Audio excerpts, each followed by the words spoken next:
This episode of Around the Grounds with Chocco is brought to you by Central Murray Live, 1332 3SH and 107.7 Mix FM.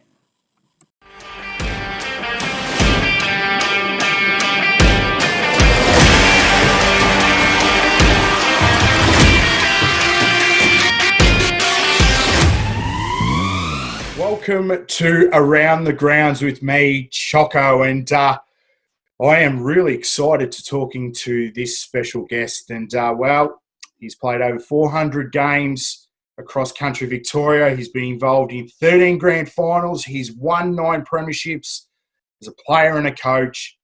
And I'm really excited to talk about a couple of those premierships because there's some really fond memories there. And I speak of the one and only Trevor Ryan. Trev, welcome to Around the Grounds, mate. Thanks for having me, Chocco. It's a pleasure sitting here chatting to you, mate. And it's a really good initiative you've done for the Central Murray Football League with Around the Grounds. It's fantastic. Thanks, mate. And as I said, you're looking as good as always. And mate, let's. Where did it start? Where did your football start? 412 games across your career. Where did your football start? Your junior footy? Long time ago, mate, in Birchip. That's my hometown, and I was only 15 when I got my first taste of it, and a full season when I was 16, and basically just went from there, mate. So, yeah, I owe the Birchip Footy Club everything for my footy in regards to giving me a start into senior footy. And you started your senior footy there, mate. How many years did you play with Birchip before you decided that coaching was something that you wanted to aspire to? Yeah, quite a while. Like I said, there's a lot of senior footy played there, and then I got the opportunity to go and coach the Broome Football Club, which was in the Southern Mallee League at the time. And I was just turning 21 that year, so I started off pretty young, but Birchip gave me the opportunity to coach under 16 footy for a couple of years, where I was only probably 19 myself. So got the bug a little bit straight away at an early age, and then Broome come and give me the opportunity because I actually moved across to Warwick, which only 15 k's away from Broome, and started working there, and that's how it all started. And lucky enough to get a premiership in the first year, and everything sort of fell into place for me from there on in. Now, mate, 1989. I want to spend some time on this moment. You ventured to Balranald. They'd never won a senior premiership in the Mid-Murray back then. You're the coach of 1989, mate, and you pulled some of the best recruits we've seen come to this competition. Tell us a bit about the recruits that you end up getting to Balranald in 1989. Yeah, look, it was an exciting year for Balranald and an exciting year for myself. I remember I moved to Swan Hill 2 years after the Broome Football Club coaching gig, and I walked in to Jimmy, Jess and Peter Morton. They were in Swan Hill, and it all started pretty quickly. Jimmy, because I had a bit of a relationship with Jimmy beforehand, and he said, I'm heading up to Balranald in 89. He said, would you be interested in coaching? And I jumped at the chance straight away and took off up there. So that's how it all began. And in regards to the recruiting and everything, that was more the club than myself, but you put Jimmy, Jess and a few other AFL stars into a community club like Balranald, you're going to generate a bit of interest from players across the countryside, basically. Now, we talk about your relationship with Jimmy. You spent some time at Richmond in 84. Was that as a junior? Were you playing under 19s? Was that how the relationship formed with Jimmy back then? It was. Look, it was only a short stint there. I wasn't lucky enough to go down there through the 19s. My younger brother, Steve and Des, got that opportunity before me. I had a couple of good seasons at Birchip playing local footy and got the opportunity to go down there in 84, but it didn't last long as I was deferred a premiership at the time, apprenticeship at the time. I was working in Birchip and I thought I'll give that a miss for a few months and go and try this footy. It was a great experience. Didn't work out for me in regards to a lot of games played, but formed some really good relationships, and Jimmy was obviously one that I've kept in contact with ever since. He's been fantastic. Now, Jimmy was a few of recruits. For people that might know, Jimmy was called the Ghost, one of Richmond's greatest. You had Jamie Macri, who was a young boy from down Wonthaggi way in the Ovens and Murray. Who were some of the other players that you managed to get to the club in that year? Well, that year were obviously Jimmy, from the AFL background on players. There was Jimmy, there's Peter Lachlan, who played games at Norwood near Sandford and Richmond, Jeff Ferring, St Kilda, David Simpson, local Naya lad, played at Richmond as well. So there's your experience there in that core group of players. And then you've got Jamie McCree, who was a well-credentialed player and only a young player. I obviously brought across Shane Palmer, who was a big asset to that side that year. And then you sprinkle like those local junior players that Balranald already had. I was really surprised they didn't win more games than they did beforehand, because their local product they had there in 89 and 90 was absolutely amazing. When you think of the John Brennans, the John Weekleys, the Dennis Dunstons, the list goes on. There's Lofty Howard. There's quite a few that really were good players in their own right, sitting in their local town. Yeah, you talk about some of the locals, and I know they do speak highly of those players back then. But 89, mate, you got it together. You's had a great year. The 89 grand final. Tell us a bit about that, mate. You had a bit of trouble leading up to that game. A whisper who had a broken foot. Is that correct? Yeah, that was something I tried to keep as quiet as possible. Look, it was a bit of a traumatic week for me, to be honest with you. I worked at Grizzlies Engineering at the time, and I was doing some heavy welding on one of the bays, and there was about an 1.5 to 2-inch steel plate slipped off the bench and kind of landed on the top of my foot, and obviously broke the bone straight through.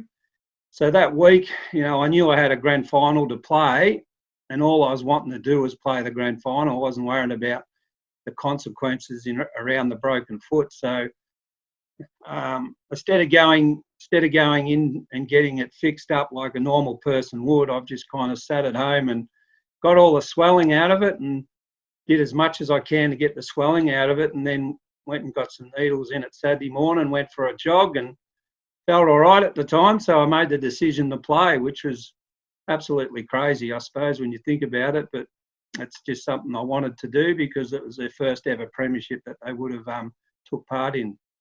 A little bit selfish on my behalf, I suppose, but once you made that decision to play, I was determined to get out there and obviously have some sort of impact. Now, you obviously didn't train leading up to that grand final. Tell us a bit about what was the feeling like amongst the community leading into that grand final? Oh, look, they were super excited. Like, it was a real buzz, Balranald itself, for the whole year, because we had such a good year and we were winning a lot of games that year.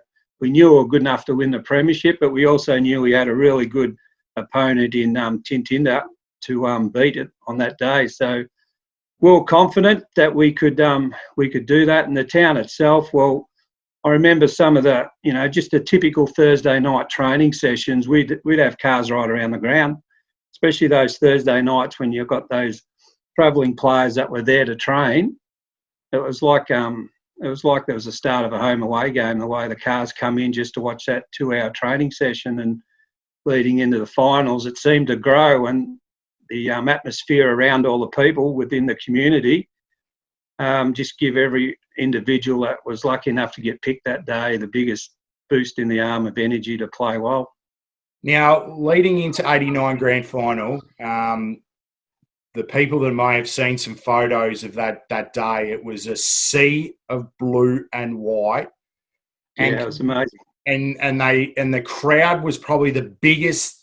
I don't think you've ever seen a crowd like it before. Is it true that the banner you ran out on was produced by the Richmond Footy Club? That's correct. And obviously with the contacts we had there through the Ghost, he organised that. So the Richmond Football Club put that together, and that was trucked up by one of the Balranald guys. Got that shipped up there via transport. And yeah, look, the players knew nothing about that. That was just something that was organised behind the scenes. And the first time the players knew anything about that was Saturday they ran through it.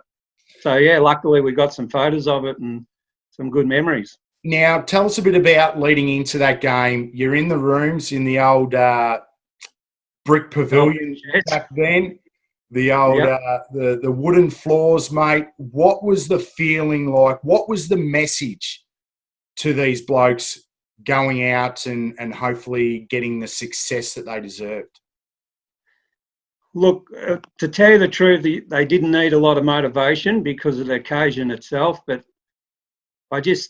the main message I said to them is we've played really solid football together as a group. We really know each other well enough to win any game of footy we come up against, and we rated ourselves a really good chance that day. And it was all about the first team to represent this club in a premiership, and that's all they needed, especially those boys that haven't played in one before, and that was their home local club. There's no way known they were going to go out there and not win that game of footy. Was it a really intense game? Was it spiteful? Was it? Tell us a bit about the game. Was it physical or? Yeah, it was. It was physical. We had a bit of a rivalry against Tintinna that year. Obviously, look, they had a cracking side. They had Chris Wall, they had Phil Scala, Travis Storer. They had some really good players which pushed us through the year. So there wasn't a huge gap between us. And if we weren't on our game that day, the result could have went their way fairly easy. So it was a bit spiteful. Like there's games during the year where there's players clashed and it got a bit fiery. And grand final day, you expect that to happen anyway. So we weren't taking a step backwards, and neither were they. And Russell Coburn certainly had those guys fired up for that challenge. And to their credit, they pushed us a fair bit of the way, but we got lucky enough to just kind of skip away when it counted. Now, tell us a bit about that feeling when that siren that sounded. She's over. You're done. You'd been the first team. What was the feeling like as a coach? More you.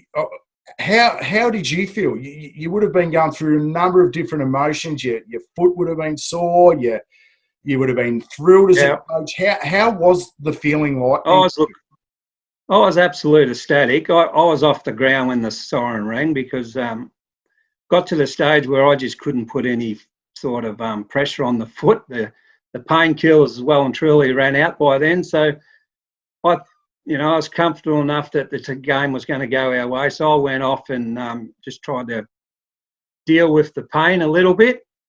But in regards to that final siren, and not only for the 89 grand final, that goes to any grand final or premiership that you win. That first, if you're lucky to have a minute and a half where it's just those players bracing each other before any of your supporters run in and join, is the best 1.5 minutes you can possibly have. But it doesn't last that long, 1.5 minutes just with your own teammates. Time you all get together and celebrate it. The next 5 minutes or 10 minutes, whatever it may be, before you get the opportunity to get your medals presented, are the best 5 or 10 minutes you'll ever remember, especially in a situation like that when it's their first to look back on. So you went... But I was relieved, mate, to tell you the truth, I was relieved mentally and physically because, it took a bit of a toll and took a bit of time to get over what I actually did that day. Well, mate, it would, not only physically but mentally. But, mate, you went on and you won the flag in 1990. Massive game against Tullibak that day. Was there much pressure on the club to go through and get that back-to-back? Like you brought in some new players, you lost some players. What was the feeling like in 1990 to be able to try repeat what you did in 89? Oh, look, there was pressure, and I felt the pressure probably more than probably others, I suppose, because being a coach, everyone's telling you you've got the team here to go back to back, and they were saying that probably 8 hours after we won the 89 grand final. So there's a lot of pressure leading into that grand final because we knew how good Tullibak were as a team. Obviously having Geelong representative in Mark Boss playing centre half back is a good player to have in their team. The Scott Gladmans, the Cacavillios, they had a really strong team and hell of a lot of pressure. But again, once we took the field, it was self-belief in each of the players that took the field that they were good enough to win. And And yeah, luckily we could manage that. So 1990, you get the result. You decide in 91, you go over and coach Warraneen. You spend a few years there, 91, 92, 93. You get the success. You win the flag in 93, mate. Tell us a bit about your time at Tigerland and what it was like to get that reward in 1993. Fantastic club, Warraneen, and I enjoyed the 3 years there. It was obviously great to obviously get success there as well, and it was a tough decision to leave Balrenal at the time, but work had a bit of play in that, and the lack of travel sort of was attractive to me. So I took the opportunity to go to Warraneen, and to get them to the grand final in 93 was a fantastic effort on the club's behalf, because we did lose their second semi pretty easy to Swan Hill. They fixed us up there, and then we had to go and play the prelim against, it might have been Lobert or Nair at the time. I can't really quite remember now, and we're lucky enough to win that game and have another crack at Swan Hill. So we virtually went into that grand final knowing that we needed to probably really compete a lot better on the day, because I think there's about a 7 or 8 goal difference in that second semi, and we're lucky enough to play some really good footy, and there's some really good passages of play at crucial times of that game that gave us that result. So 93, looking back now, considering how hard it was to get into that grand final, is a pretty special win. Yeah, and you played with some terrific players back in 93. Obviously, you talk, Par Wolf, Glenn Fitzpatrick, Ashton Capp, Shane Palmer, Chis McCarthy. Yeah, there's heaps. The names just keep rolling off, mate. But you finished 93. 94, you decided to head to Tintinda, and mate, it was just an error for that club. You spent 94, 95, and then we talked that three-peat, 97, 98, 99 as a coach, mate. What made Tintinda so good in those late 90s that they got the success they deserved? Look, at that time, Tintinda were very, very professionally ran off-field. And, Russell Coburn at the time, who took over the presidency, Mick McLean, the first year I went there, was fantastic. He virtually set everything up for the success that we had. But then there's just so many good people around the club that had so much respect from the playing group. And a lot of the local boys there at that time were just coming into playing some good senior footy. So, look, it's a bit of a strategic decision, I suppose, when you see which clubs you're going to obviously want to coach. You have a look at their junior program, and at the time it was a strong junior program when you had the Cali boys coming through and Brad Carroll, Paul Munro. They had a really good core group of kids coming through that were prepared to stay there for a long period of time and play some good footy. And when you bring in, obviously, Shane Palmer come across to help me out there, Daniel James, Wes Lewis, and some names that we added to that list that just all gelled, and the professionalism of the committee at the time and the support staff that I had as a coach really helped develop the playing group. And once they got a taste of winning games, they didn't want to lose games. And that was probably the big challenge for me, is to get them motivated each week that this is another opportunity to win, and when they did. And, mate, when you talk about their juniors, like these players like Adam and Luke Kelly and Brad Carroll and Paul Munro, these blokes went on to play 200, 300 games for the club. Like they were legends and stalwarts. It was it was incredible, mate.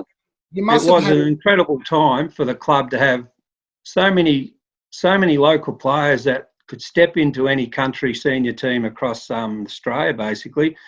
I really reckon one or two of them might have been good enough to play state league footy and even the opportunity to play AFL footy. But Lee Wiseman's another name that, he was doing athletics, and then all of a sudden we talked him into playing football and became a really attacking halfback flanker. So there's a lot of talent there. You're Robbie Stoles and Damien Stoles. There's another set of brothers, and Timmy, who come through and play games. So it was a real family club, and it was a real professional club in regards to how they wanted to see themselves, not only on field but more importantly off field as a club. my premierships are hard to win. It's hard to win one, but you managed to win 3 in a row. Did you? Yeah. Did it just come? Was the hunger still there that the boys just wanted to keep winning because they were unstoppable there? 3 premierships is unheard of, particularly in country footy. But it must have taken a lot of willpower and a lot of commitment by these players to keep driving that hunger. They love their footy and they love training and they love getting better. And you talk about all those names that we've mentioned, and then we keep throwing in extra players amongst them, like Brad and Andrew Ryan, Tony Kane, who again just help develop those local boys. And they love training. They love to get better. They seen the scope that they could really keep setting something up that could be pretty special over a 2 or 3 year period. But they won the first one. They wanted to go back and do it again. And then after that second one, they came and said, we want to do it again. We want to try and do 3. So it's not often that you get players wanting to do that. And they're it's the players in that group that really drove the rest of the club to try and achieve that outcome. And we did that. We've lucky enough just to drop the 1 game in 3 years, which was pretty amazing. Now you played with some fantastic players as a teammate, but mate, 32 interleague games back when interleague it was fierce, and everyone wanted the opportunity to represent the Two Blues back then. But mate, who were some of the players you played with back then, and some of the memorable moments representing that league? 32 through is great opportunity for you. I loved interleague footy. I loved everything about it, and unfortunately, it's disappearing pretty quickly. But it gave me the opportunity to play against the best that I could play against. And believe me, there was a lot of great players from other leagues that you test yourself out against. And just one quick example, I remember one game on the Swan Hill Rec against Ovens and Murray, where we were 5 goals up at 3/4 time. I was doing okay in the midfield at that stage, and there was a bloke named Robbie Walker who was playing centre half forward for O&M, and our defenders kept him pretty quiet, and then they shifted him into the centre in that last quarter, and he kicked 4 goals, and they won the game. So that was that's how quickly things can change in an interleague game. And Robbie Walker's obviously a state representative as a centre half forward, but he's a type of guy that just goes into the midfield and cuts you to bits like in a matter of minutes. So that was an experience. But to play with your Dean Bennett's and your Bernie Conlons and all those really good players across the competition at the time that you were playing week in, week out against, it was always something to look forward to as an individual, to be able to play with them when you get the opportunity. And I really appreciated those games because you don't get that opportunity to play with the best of the best, not that often anyway. So I took it. Well, I was fit enough to play. I definitely made myself available. So you played in 2000 at Tintinda. Unfortunately, lost that grand final. Then you headed home, spent some time at Birchip. Then went across to Kundruk Barra, mate, and the old Bumblebee Jumpers, mate. You coached there for a little bit. Tell us a bit about your short period of time at Kundruk Barra. It was a good time about Kundruk Barra. I went across there, obviously managing the Golf and Country Club out there on the course. So the priorities when I moved across there wasn't quite to get into coaching, but obviously they're a very passionate footy club, the Barham Kundruk Raiders at the time, and they saw an opportunity to obviously get me involved in that club as a coach, and I took the opportunity up. Unfortunately, we made a final and we didn't get the success that we wanted at that time. But again, they were a club at that stage that had a lot of growth and a lot of increase in experience and that ahead of them. So it's good to see that they're doing as well as they are now. Now, mate, you've 10 best and fairest, 9 premierships. Is there any one game that stands out amongst the rest? Good question. Like a lot of people ask a question about which is the best. It's a hard one to answer, but if I had to if I had to put a finger on one particular game, it would have been a game. When it was just a home and away game against Warraneen, where we were playing Elliots at Elliots, and it was one of the most physical, hardest games of football I've ever played in regards to just one-on-one contact all the time.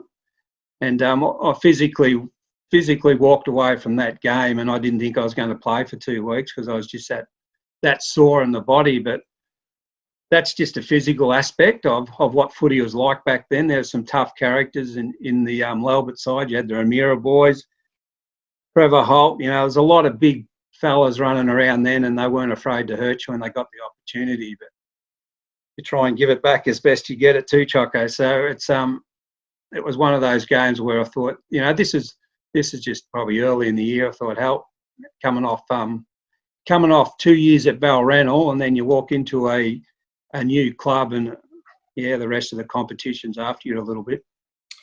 Well, Trev, mate, thanks for joining us, mate. An absolute sensational career, mate. You know, you've ticked just about every box, but you've been an absolute stalwart for the region and so many fond memories.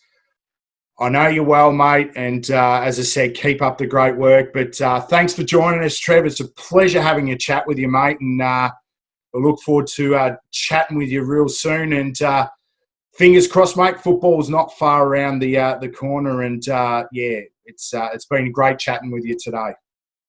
Pleasure's all mine, mate. Like I said, it's a great initiative you're doing for the competition and the league over there, and hopefully, footy's back on. We're all back working and loving the game that we've brought up been playing. So thanks for the opportunity, and to all the Central Murray fans out there, it's been a fantastic time I had in that competition, and I respect it and rate it pretty highly in regards to other competitions across the state. So keep doing a good job, David. You're doing well.